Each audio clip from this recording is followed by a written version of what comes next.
Welcome to the JAMODI podcast, where we interview coaches and leaders to find out not just what they do, but how they do what they do. Becoming the best version of ourselves is JAMODI, just a matter of doing it. What's the one thing you would do differently if you could start over in coaching? That's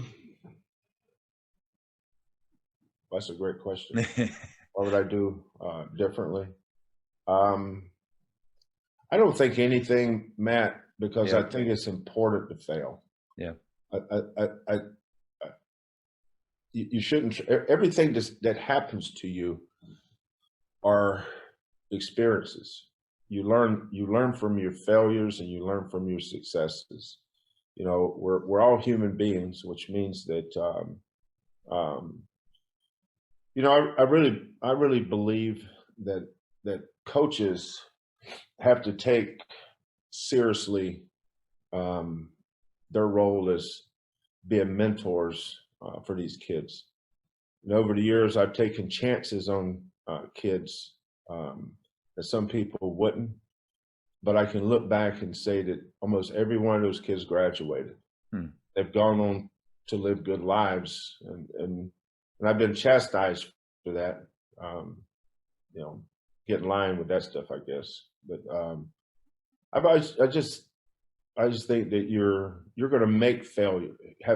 Don't try to eliminate your failures. Learn from them. It's okay to fail. You know, don't be afraid of it. We hear that, but it's really true.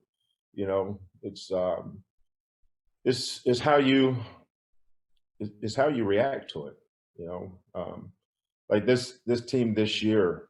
You know, our best big man was Fabian White. He tore his ACL in May, and we didn't get him back until the middle of February. You know, our preseason player of the year, Caleb Mills, decided he was going to leave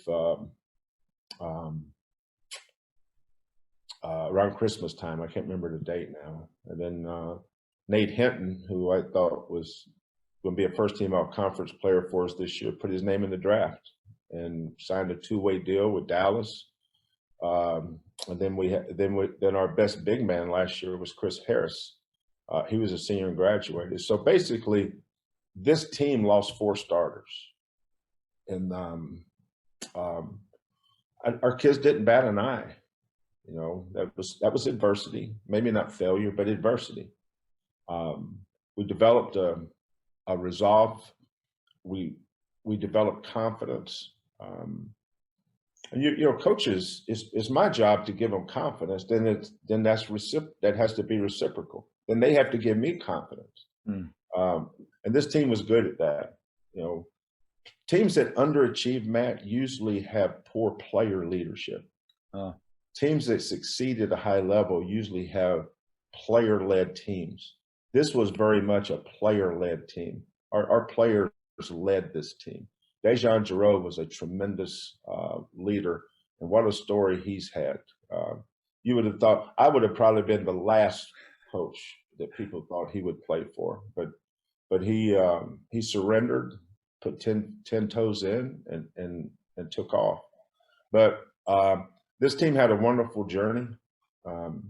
We played one team in the 7 years I've been here that was just significantly better than us, and that was Baylor. And I thought that was the only team in the country that was this year. I thought we could play with anybody.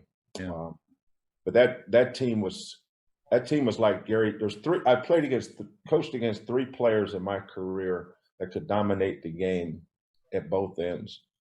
Gary Payton when he was at Oregon State, Jason Kidd when he was at Cal, and Davion Mitchell from Baylor. Wow. And I've had seen a lot that were great at this end, but that end not very good. Those 3 guys are elite. Peyton and Kidd offensively were monsters in college. So was Davion Mitchell. Yeah. Then you turn around defense, it's like Deion Sanders. Chest bumping you. Oh, it's incredible. I loved him. I told Scott, you know, Scott and I have become good friends. But I told Scott that, you know, I don't know if you'll ever have a team like this, but enjoy it. Yeah. And that's good advice. Yeah, enjoy this team.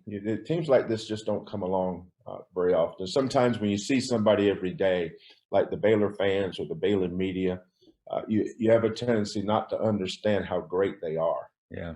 But this team in 2020-21 was by far the best men's Division I basketball team in America. Wow. And it wasn't close. Wow.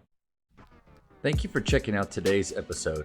Please take a moment to subscribe to this podcast, share it with your fellow coaches, and find us on social media for what's coming up next on the JAMODI podcast. It's just a matter of doing it.